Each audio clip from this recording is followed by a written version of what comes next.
And one of the most basic human needs is the need for social belonging. And to satisfy that need, we will step across that line between good and evil, between what we know is right and usually do and what we know at some level is wrong and we shouldn't do. But just this once, we're going to step across because the group is pushing us in that direction. The other thing about the human mind is it has infinite power to justify any behavior, either before doing it to say, here's why we have to do it, then after you do it, it says, this is why we had to do it. Human beings are more rationalizing than rational. That is, we like to think we're rational, we weigh the alternatives, but in fact, what we are people who can re-explain anything after the fact to make it fit some good social values. So it's the perversion of the incredible power of the human mind that can do almost anything. All the magical things the human mind does in terms of creativity can get perverted to justify any evil, any transgression.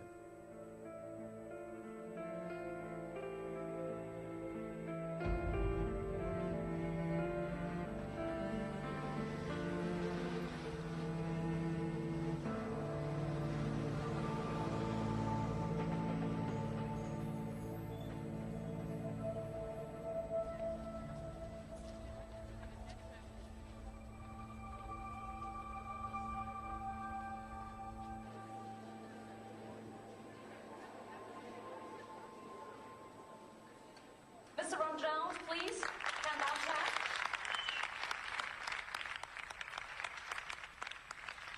Can you tell us something about the third wave, the experiment you did? I mean, when did you realize that it's going out of control with the students in school?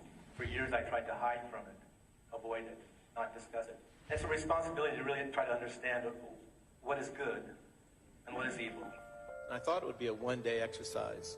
It turned out to be a one-week existence in terror, actually. My ego was inflated and my sense of power and control was elevated, and I liked it. That's the problem. But I'm at least aware of that. I was liking it, the adulation, the power, the control.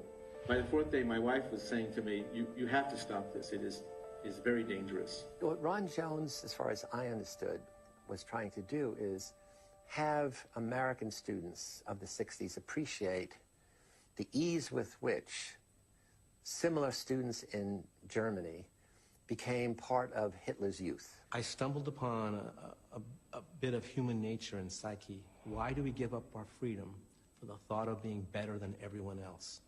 And it's a lesson that we all need to see and hear and talk about. I've seen websites where they want to take the students and test them all and see if they're normal.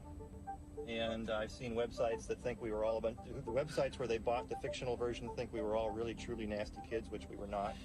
I think it was a fascinating experience, and it's been a long time since I've been able to talk about it with any of my friends who were in the class.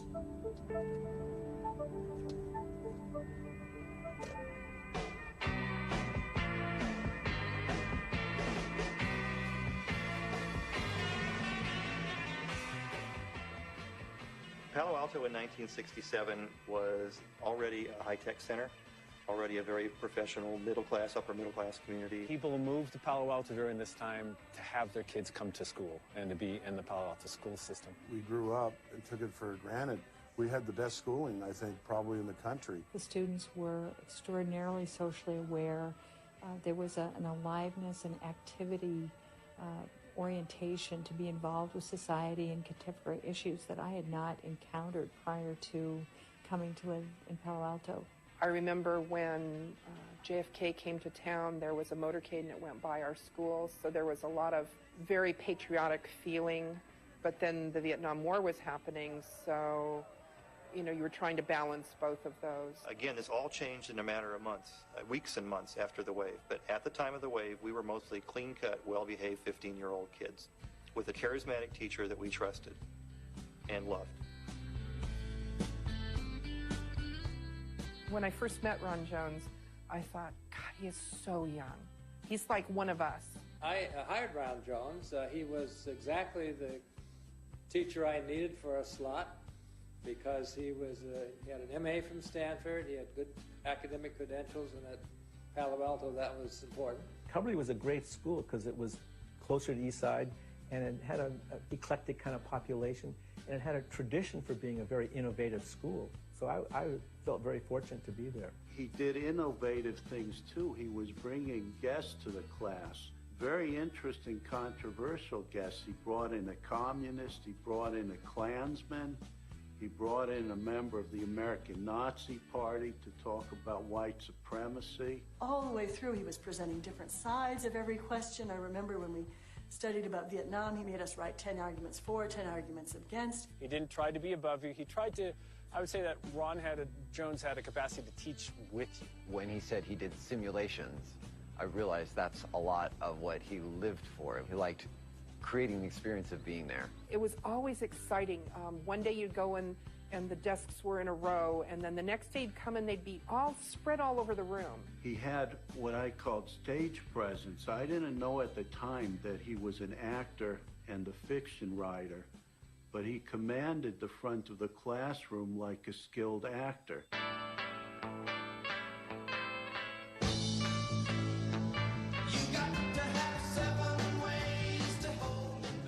In the 60s, lots of people were experimenting with experiential teaching. That is, instead of didactic teaching, where a teacher comes in and says, let me tell you what I know, it's creating settings, situations in which the students would participate. I felt if students could feel something and work with it, that'd be better than simply reading about it. So I tried to develop simulations. In March 1967, here at Cubberley High School, in the 10th grade at about age 15, we were taking a contemporary world history class from our teacher, Mr. Jones. The topic in March was the world before World War II, and in particular, Germany at the time. Often, we never really knew where Ron Jones was going to take us when he went down some of his paths for education.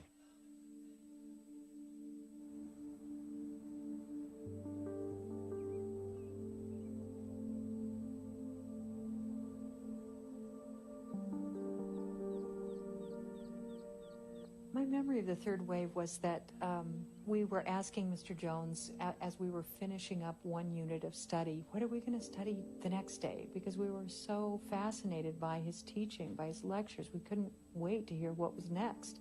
How unusual was that? But that's how excellent and dynamic his teaching was. I think he approached it from the standpoint of we're going to do things a little bit differently. We're going to do a little bit of perhaps role playing. And so it was very unthreatening. I remember clearly from him and classmates that if we followed what was asked of us, we'd all get A's. You needed good grades to get into college, and you actually needed specific classes, and so you needed to pass this class. The other thing would have been to go to the library, which was, I thought you got diseases there, you know, so I never went to the library, but I stayed in the class and did what I had to do for a grade. It was that simple. He said that if we were active party members, we would get an A. If we were passive party members, we would get a C. If we tried a revolution and failed, we would get an F, but if our revolution succeeded, we would get an A. The first 2 days of the experiment, Mr. Jones was not the usual Ron Jones. It's funny, he didn't quite have the smile in his expression. He didn't quite have the smile in his eyes either. This was totally out of character for him. We had known him for 6 months, half a year, and he was always smiling. He was charismatic and a lot of fun to be around. So when he came in and was not smiling, it was very unnerving. Sometimes we'd go outside to study certain things. Sometimes we would do roundtable discussions, but he came in with a very structured idea. So I cleaned the room, put the desks in order. I took down all the projects, played some Wagnerian music, darkened the room, and introduced the students to discipline. Well, I like classical music, and I don't remember any Wagner or German music being played.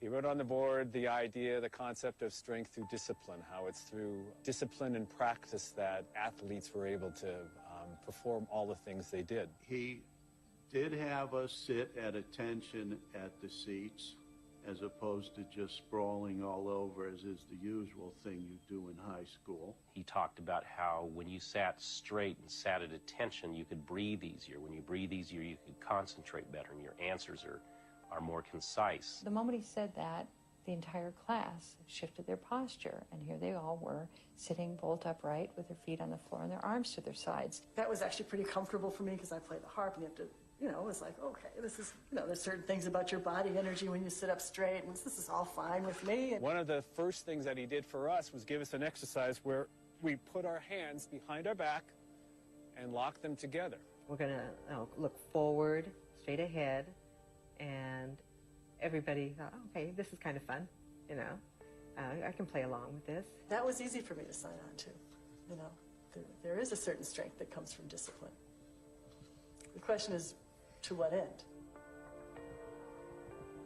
Then he wanted to see how quickly we could be disassembled outside and then race into the room and sit still like this, which he was calling sitting at attention. It was chaotic. Like, the first time the students went outside the room and came back in, they could come back any way they wished. So there's the tumbling and falling and bouncing into people, desks falling over. And so we tried this over and over again, just as a joke, as a game, but indeed it worked. He timed us coming back into the chairs. We all sat down, and everybody's bumping into each other and sitting down and sitting at attention like this and looking. And then Mr. Jones would look at the stopwatch and say, I think we can do it faster. Try to be disciplined. Try to move smoothly. Try to move cleanly. Try to get to your seat and sit down promptly. And then it's boom, boom. Everyone's sitting down. Each time we came in, we did a little bit faster, and Mr. Jones was ready to move on. He said, okay, I think we've done it. And one of the students yelled out, Mr. Jones, I think we can go quicker. And so we all got up and we did it again. And that was just that little moment was a little bit of a sign that maybe the kids were really getting into it. Maybe we were getting into it pretty strongly, a little too fast. Now, up to this point, Ron Jones had allowed us to call him as Ron, or Mr. Jones, however we wished, but he was open to Ron. From this point on, we were just to refer to him as Mr. Jones.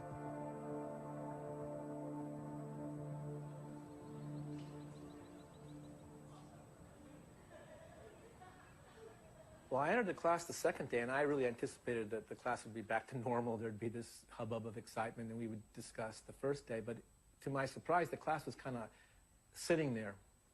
And they had these like zipper-like smiles on their faces, and these little twinkle in their eyes. So when we all gathered in the class on the beginning of the second day, which was even before Ron Jones came in, we did all go to our places. We did all stand by our seats, and we were all quiet. Ron was making it up day by day as he went along. It wasn't like a lesson plan that he had.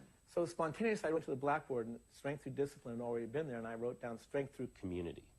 And that's when he was talking about La Raza, the people who build houses together versus the individual. La Raza, a movement, a cause, building a barn together, doing something together as a community. The idea of a community being more important than the individual. And then I gave the students the feeling of being a part of the group by whispering together, or chanting together, or just stomping feet together. Just this raw, guttural feeling of being a part of something bigger than oneself. They had the SLA going on, you had the Black Panthers, you had a lot of things like this going on. The idea, perhaps, if we all shared a grade as opposed to an individual grade, and how good it would feel to go home with an A as opposed to a C+. And I think that really affected some kids. God damn it, I've been getting a C+ all my life, and I'm going to go home with an A to my parents. I'm in this. So we would get together outside of class and do homework together and turn it in as a group. I thought that was great because I didn't have to study. We basically got to do certain things, and it seemed like a lot of fun. Obviously, this was not as popular with the really good students because they, to some degree, could see their grades being compromised. Grades, there was no threat. There was no threat involved with us sharing. If anything, it, again, got people who had not participated much in the class before to talk and be part of the class. The fact that students were beginning to assist each other and come up with answers. For a high school teacher, all of a sudden I'm being flooded with accuracy of answers and a community that's generating these answers. He also, in these first couple days, came up with the concept of, he would ask us a question. First of all, we would have to say Mr. Jones to start, and that our answers to these questions would have to be 3 words or less. Very, very brief, cryptic, short, sharp. If you have something to say, you get up next to your desk and address him properly. Good manners, nothing wrong with that. What if we had a community where, well, of course, we'll need some kind of signature. So I created a wave salute. And the salute was like this. It was pretty much just like... And we had to do this, right, when we saw each other or something? Well, it was a Hitler salute. I remember that. Now that you're bringing this all back, it's like it's automatic. I'm sorry, I don't remember the hand signal. The salute was a curved hand representing a wave, and our organization was called the Third wave. In beach lore, that means the third wave is the strongest, the most powerful. And so with strength through discipline, we were the third wave.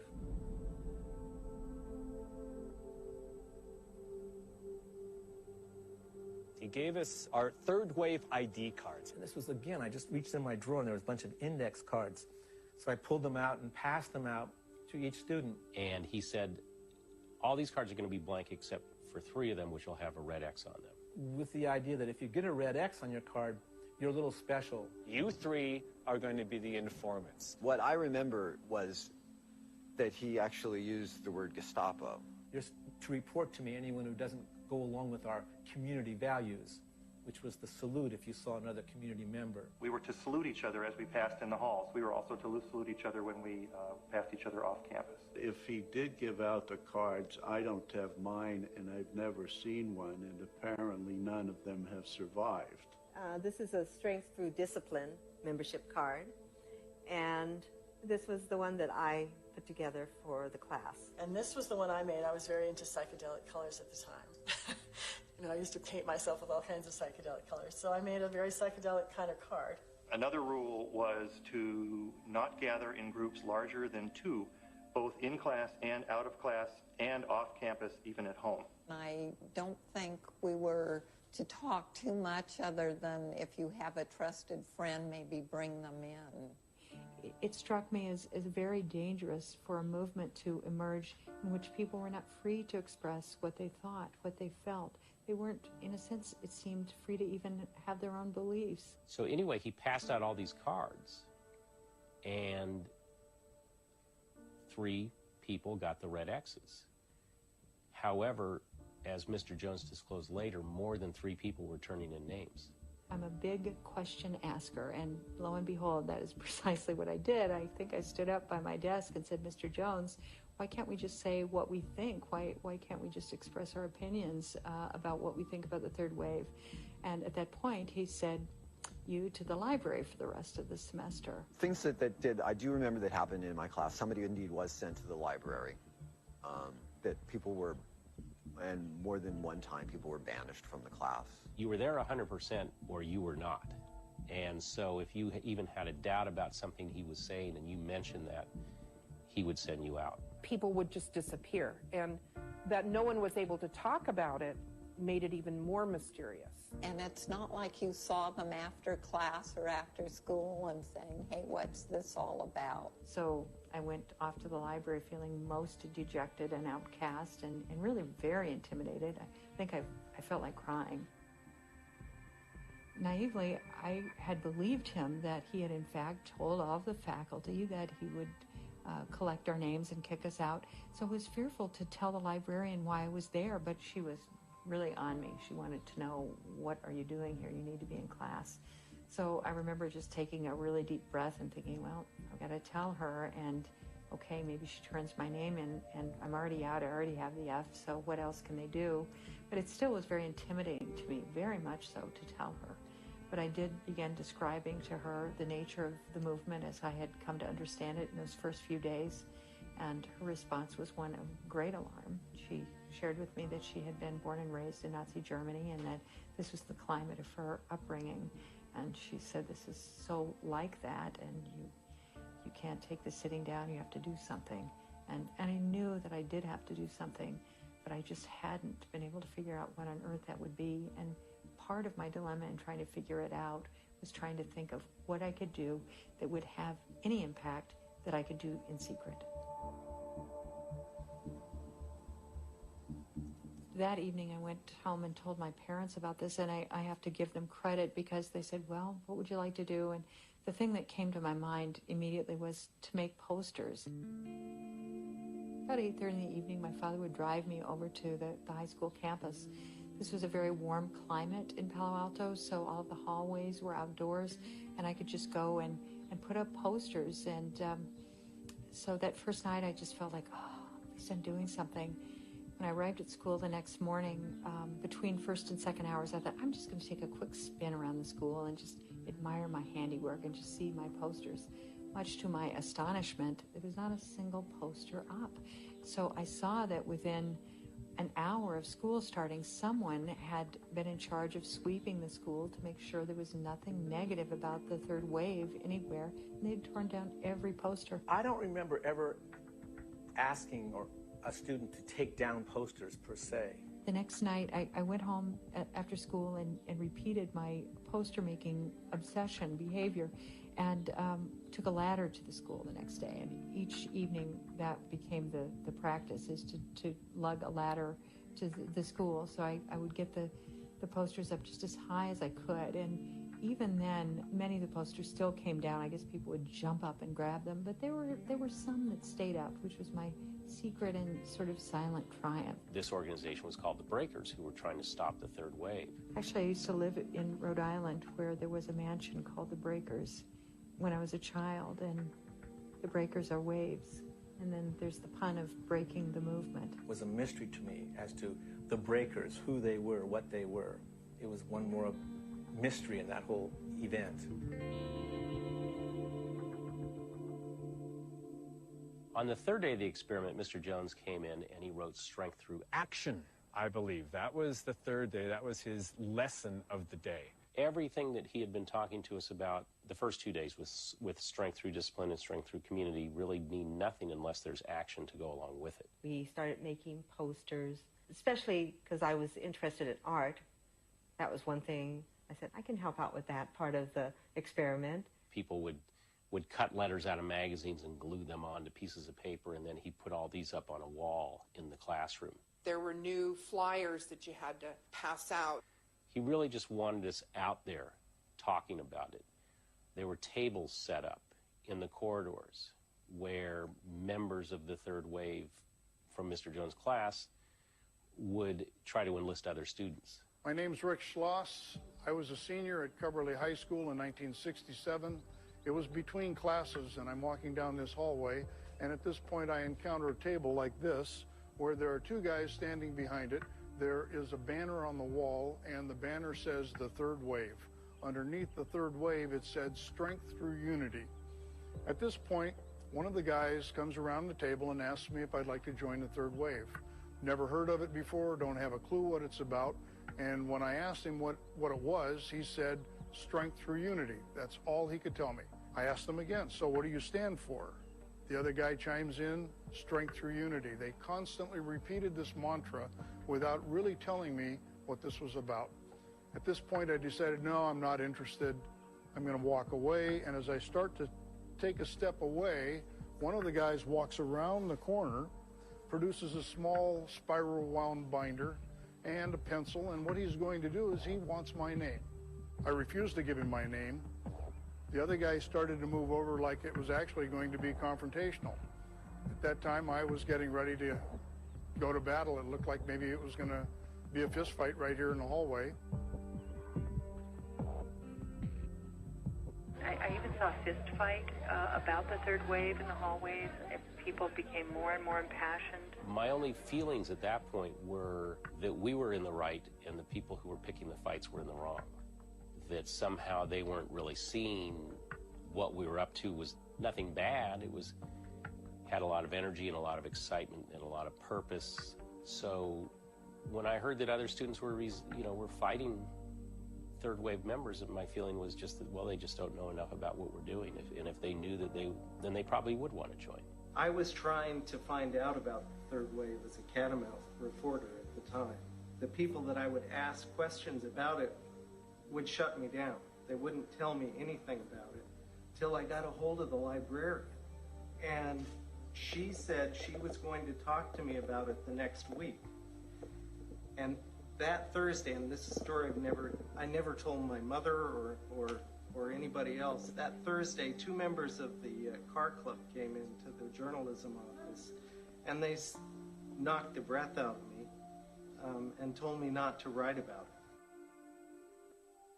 it. About midway through this third wave experience, I decided I would walk past the classroom at fifth hour just to see what was going on in the room. And to my shock, what I noticed was just standing room only in that class. The room was absolutely packed. Everyone that couldn't find a seat pulled up a piece of floor. It was amazing, and there were always people waiting to get in, you know, out at the door. All of a sudden, we started to get attention from juniors and seniors and people outside of our classroom wanting to know what was going on, what was happening, what was the third wave about. Students from all the different levels within the high school were there, and there was just this emergence of passion in the room. People were just so excited, so electrified to be involved with this new movement, and it both amazed and terrified me. I became frightened when I realized that there were students coming into the classroom from outside the original class, and I also knew that there were students from the other two high schools in the district that were thinking about joining the wave.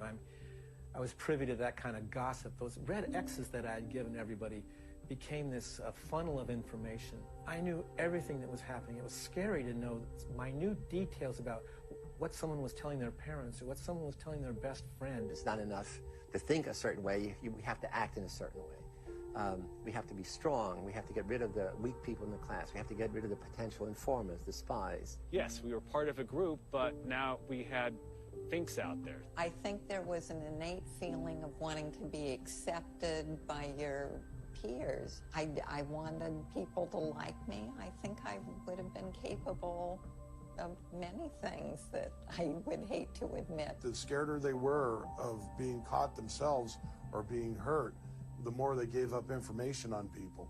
Things like that were going on, and it was a complete small little society of this going on. And it was dog eat dog for your grade. That's when you start finding out who are the good people and bad people, and a true person was actually the worst. There were people that were living and dying that it run their life, and they were doing everything exactly what Ron wanted them to do. You shied away from people that were scoffing at it because you wanted to remain part of the group. You never knew who might turn somebody in.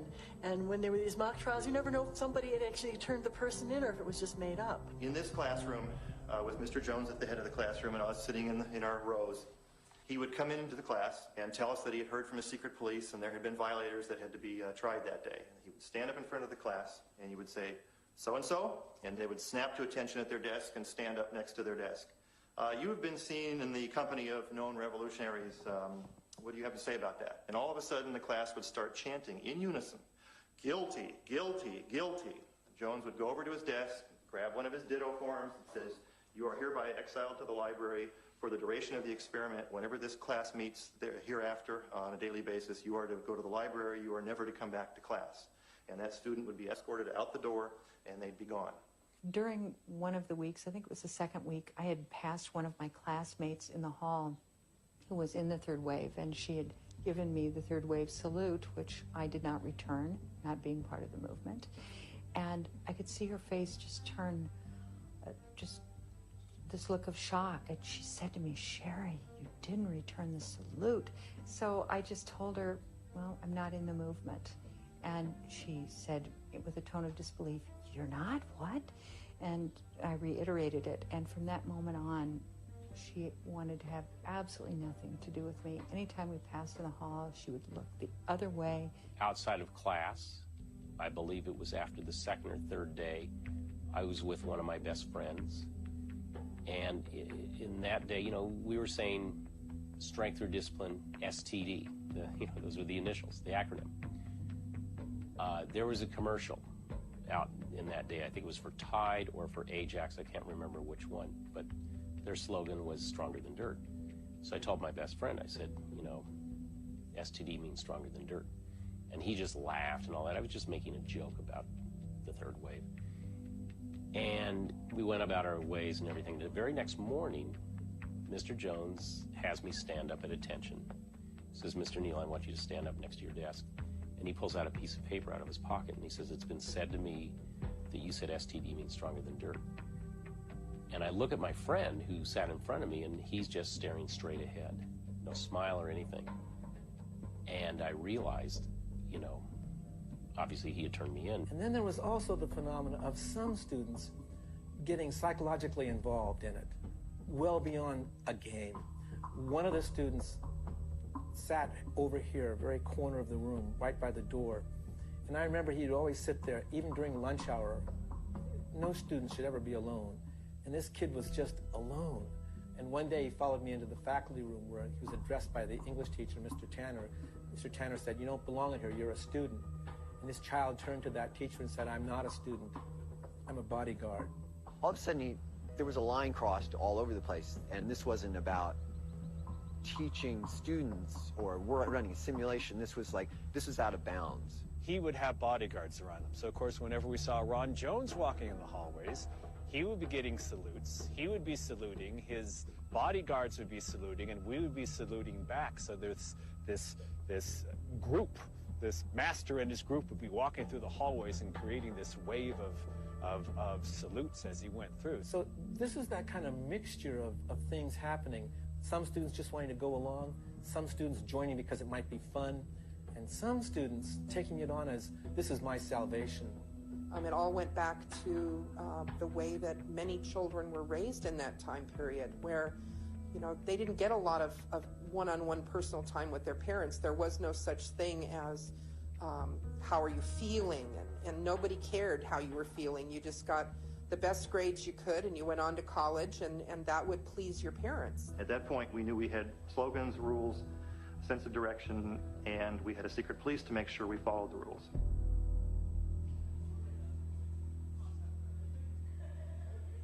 I have a memory of the room being ransacked, I think on the 4th day. Weird things were starting to happen around school. His room was vandalized. I didn't do anything to vandalize the classroom, but I put posters up all over in the room. I think I taped posters on every desktop, and I wrote on the board. By ransack, I mean that somebody just come through and just kind of torn down banners. But that was happening a lot. Banners being torn down, banners being put back. Literally, the only topic I heard students speak about the entire day was, did you hear someone broke into the third wave headquarters? I would be walking down the hall and hear people at their lockers, people I had no idea who they even were, talking about this.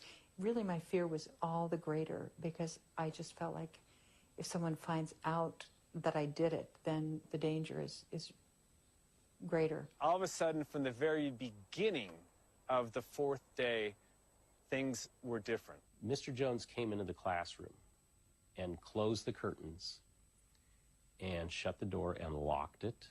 He had a full-time bodyguard that was with him.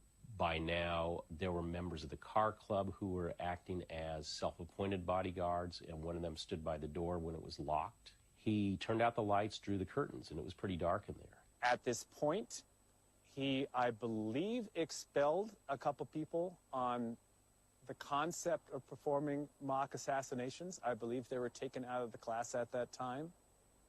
And then he changed the whole process on us. There was a little bit of a slant, a different change in his mood and how he was addressing us. And you have to remember the class is jam-packed by now. You know, the individual classroom, Mr. Jones' room C3, was just lined with people, sitting in the aisles or standing by the windows, by the bench seats. He told us that this was not a game.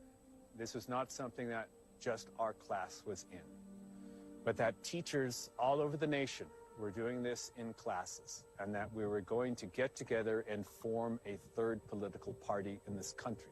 The trials were held to get the kids out who weren't really serious about it, and those of you who left are the strong ones who will take this student movement forward. It is, in fact, a national movement. There's 1,025 other schools doing this right now, and in those days there was no internet, so there was no way to fact check him, and nobody, oddly enough, nobody asked him to prove it either.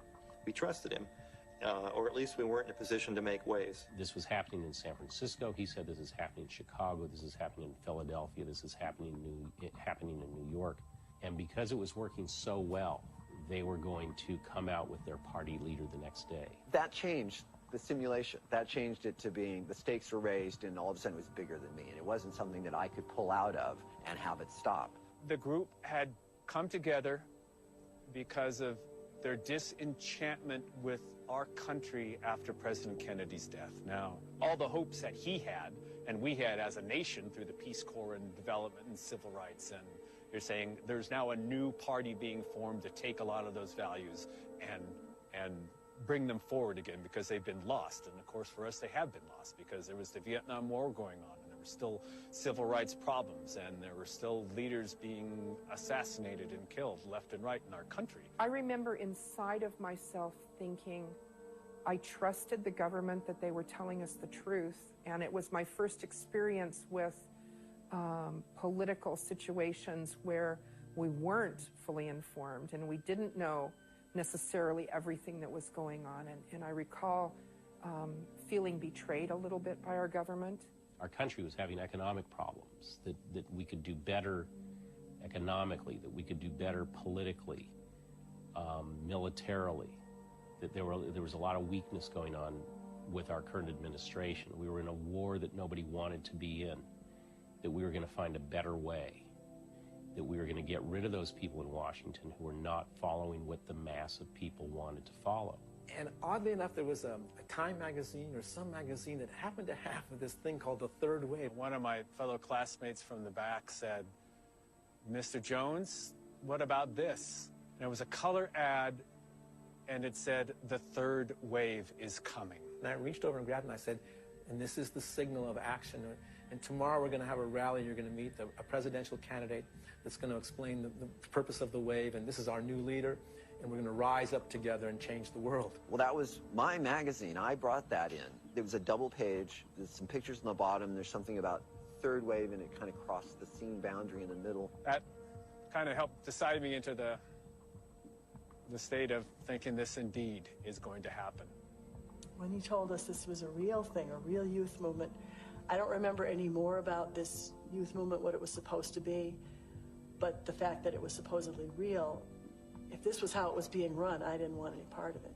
And I remember at that time feeling very frightened and very helpless and like, what could we do? Was there anything that could be done? And I remember talking to Mark a great deal about, we were sort of comparing notes about what was going on and was there something we could do? And I didn't know. I felt really, wow, this was bigger stuff than I knew how to handle.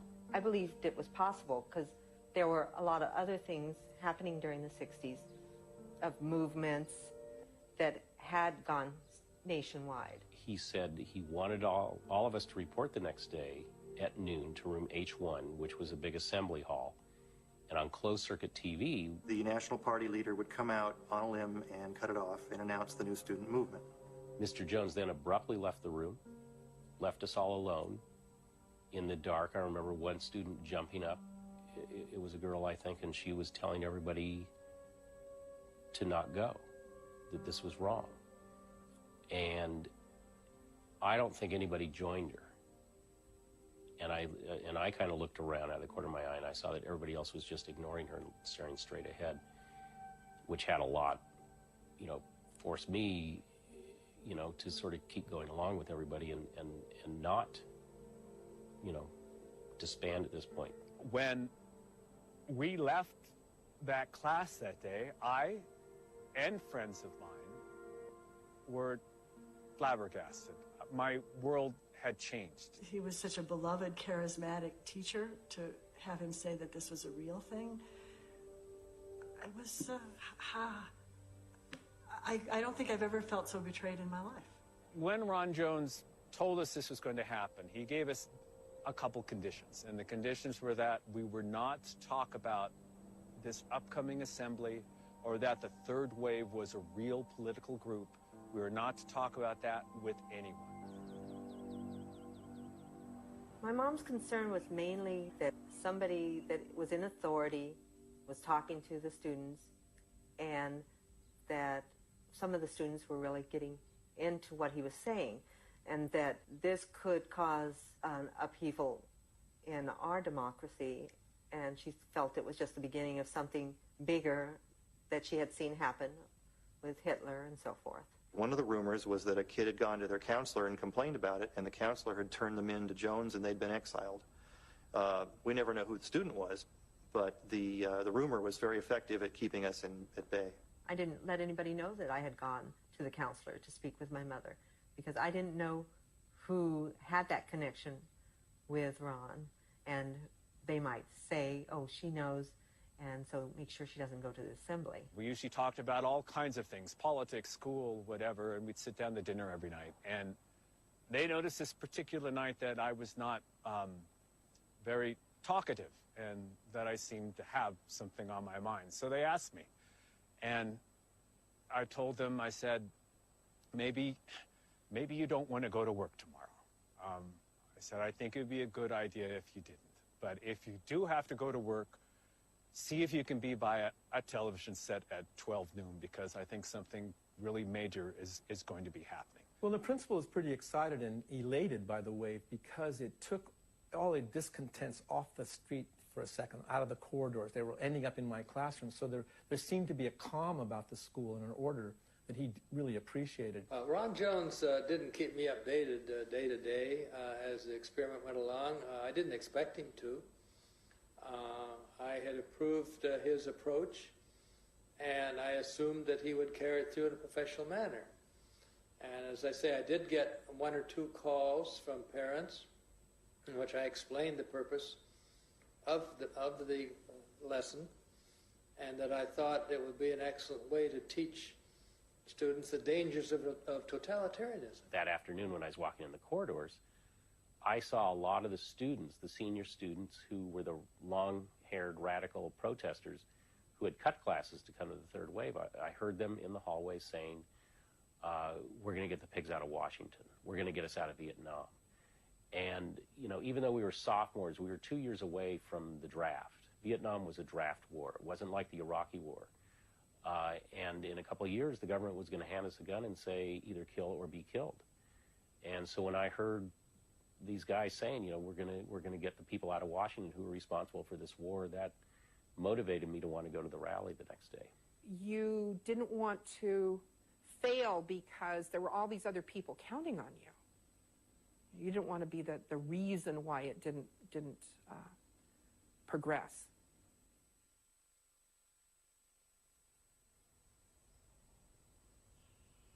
And then we came in that morning to the class, and there was no teacher there. And we were all just sort of wondering what was going to happen. And then I believe it was 2 guys, it was at least 2, from the Executor Car Club, who were sort of his bodyguards, came in to escort us to the room where we were going to be watching this video. And I hadn't really planned it or anything, but I stood up and told everyone not to go, that it wasn't right. And they wrote my name down, and I remember feeling, oh my God, you know, what have I done? But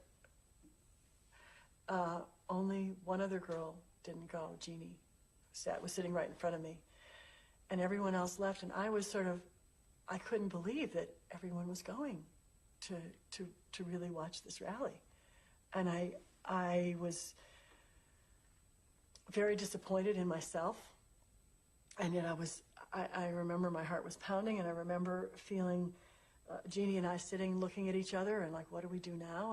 And yet she turned to me, and I remember how she looked, and she was just so glad. I think she was really glad that someone had said something, because I don't think she didn't want to go, and maybe she couldn't have done it if it were just herself. It was so exciting, you didn't want to be left out either. You wanted to see what was going on. I thought, indeed, it was going to happen. I mean, I believed, I trusted, believed Ron Jones was telling the truth. I didn't feel comfortable. I really didn't, and something big was going to happen. When it was time to go to H1, I still wasn't sure if I was going to go through with this. So I came into H1, and there were already people there. I looked inside, and by now, it felt like 200 students were in there. My assumption is maybe 200. It might have been less. All I know, it was filled up. Word had spread. There were photographers taking pictures of everybody in the room. Taking pictures of him and the bodyguards and looking out on the class. And I remember my vantage point of being able to look down over everything, and Ron was down in the middle. The lights were off, the room was quiet. There were bodyguards at the doors, and because I saw everybody else there and it had grown, I decided to go in. And I sat down, and There was just like nothing happening. So I went into the classroom, room H1, and I remember Mr. Jones was in the front of the class, and everybody was sitting at ease, I think. At that point, he said, let us show everybody the extent of our training. So he had us all stand up at attention, and we all belted out in unison. Strength through discipline, strength through community, strength through action. And it started soft, and then it grew louder and louder and louder, so that everybody was in this huge unison of yelling out this mantra. And photographers were snapping pictures, and these were, photographers I'd never seen. I just assumed they were from magazines and newspapers from all over the peninsula. And then Mr. Jones had us sit at attention to wait for the party leader, and in the front of the room was a television set, with probably a 19-inch screen. And he said, the party leader's going to come on any minute now, and he left the room with it on, and it was just snow. His bodyguards went out of the room, the reporters went out of the room, and there were all of these people looking at snow on a TV screen, and it was 12 o'clock. And you're looking around and suddenly Jones isn't there, and you're beginning to freak out. No guards, no Jones, static on the tube. I looked around, and all I could see were gray faces, and everybody zombie-like, staring at the screen, waiting for something to happen. It's like a pressure cooker, and we all felt like something was really wrong. The TV wasn't working, the teacher wasn't here, the guards were gone, and basically the students were sitting in here alone. Everybody looked like they were dead. And my mind flipped to like the Jews in the concentration camp, being told they're going to a room to take a shower, doors shutting, and then the pellets being dropped from the pipes up above, and I thought we were trapped. I went into a panic. I stood up and I said, I'm getting the hell out of here. We basically panicked.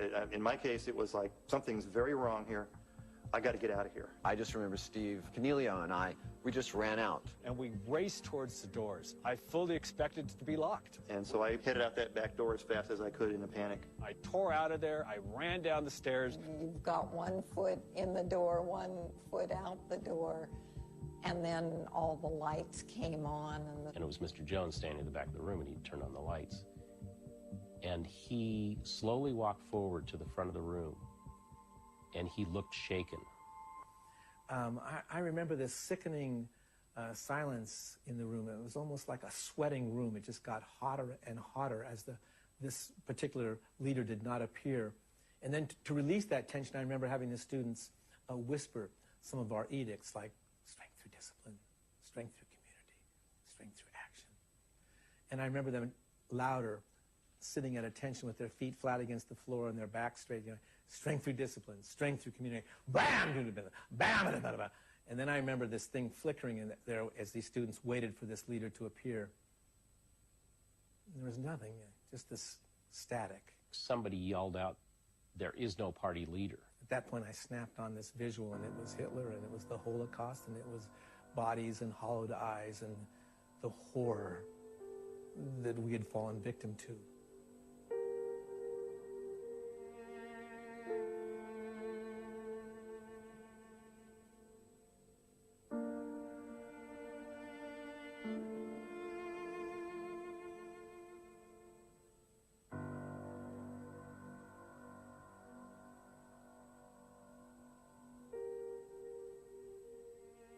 And he sat in the chair and just said, what I have witnessed for the last week and a half, or week, whatever it was, what I have witnessed has really sickened me. Because we are no better or worse than the Germans. We were just like them. We'd work on the defense plants. We would witness this desolation. We're just like them. You had to be there to see people crying, horribly, and shocked. The look of shock was like the earth was ending, and they didn't know what to do. People couldn't walk. They were sitting down in the chairs, and some people wanted to leave, didn't know whether to leave or not. The lights were out as people were leaving. I remember some students crying, some students having to hold each other. I remember one guy walking by going, "Oh, I knew it was a joke all along." I don't think he felt that way, honestly. people took it serious, and then they found that this, what they did, they were not proud of. I think that's what hurt a lot of the people, and that they could be taken. Nobody likes to be taken. One of the lessons we learned is that in our class, what you were being threatened with was your grade, but in real life, in a dictatorship, what you're threatened with is your life.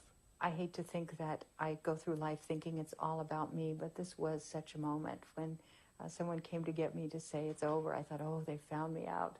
But in fact, the movement was over, and she was calling me back to the classroom. When I came back to the classroom, my memory of the students were that they looked like mirages, a mirage on the highway in the hot summer, the shaking appearance. That's my memory of the students. They seemed to be trembling. Some of them seemed so shaky that if you just did that to them, they'd fall over. I had that moment of total panic and, in my own uneducated way, empathy towards victims of a Nazi third wave-like regime. I'm half German, and my name Hess is, my maiden name Hess is very German. And so there have always been issues about how could this happen to the German people? How could they do this? I remember when I was a young child, a Jewish boy in our neighborhood giving us a very hard time that, the Germans could have done something and they could have thrown a brick or something. Like there was some feeling of like, there should have been something we could have done.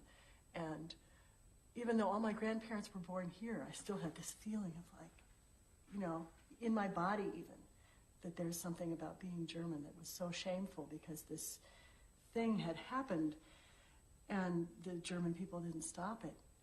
And then here we were, and all educated in recent history, this thing having happened, and here it was happening, it seemed to be like it's happening again. Oh my God, how could this happen?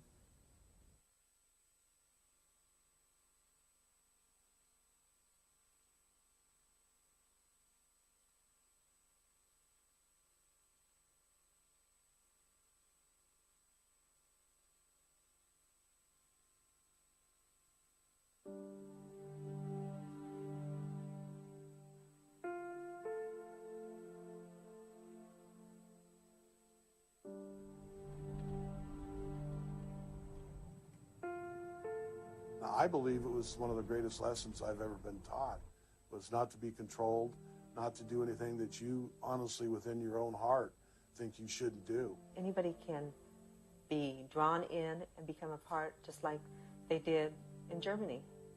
And I think that was the most enlightening part about the whole experiment was, different than the next person. Anybody who is zealous about their cause, or anybody who's following a charismatic leader, to me, is suspect, especially after this experience. I believe in middle ground and compromise, not firmly entrenched extreme positions. And a crowd of people with an extreme position I find very scary. With the right manipulations, any population, no matter how educated and intelligent and liberal and free-thinking and wanting good, we all wanted good things. We were very idealistic, can be turned and manipulated into something that's could be very dangerous. We should be wary of being too gullible. If Ron Jones, his behavior after, taught me anything, it's how possible it is to manipulate the media, especially if someone's got charisma, writes well, and has an axe to grind and a profit motive. For some people, the world is filled only with prisons and guards, power and powerlessness. And you have a choice. You want to be powerless or you want to be powerful? Everybody wants to be more powerful than powerless. And the question is, what are you willing to pay? What are you willing to do to go from being powerless to being powerful? And for most people, it's an awful lot. They're willing to transgress a lot of personal values to step across the line. Am I glad that I experienced this?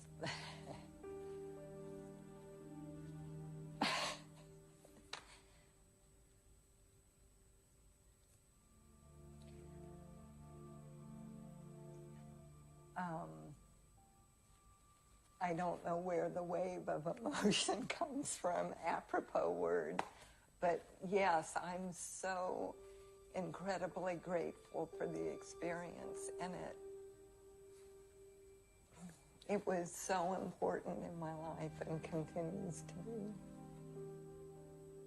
It's my belief that it's in all of us. If you are strong enough to realize it's in you also when you say, oh, you poor fool, it could only happen to you. If you can turn around in your own private moment and say, God, I guess I could have done this too. It could have happened to me. Maybe there's some hope that it won't happen again.